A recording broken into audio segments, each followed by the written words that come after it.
201 centimeters in feet? First of all, we need to know the value of 1 centimeter in feet.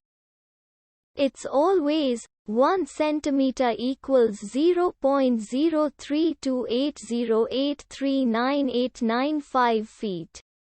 Now we have to multiply 0.03280839895 by 201.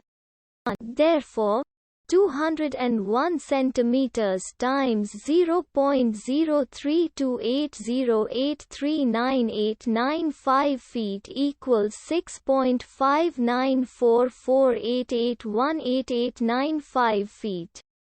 So, in other words, 201 centimeters equals 6.5944881895 feet.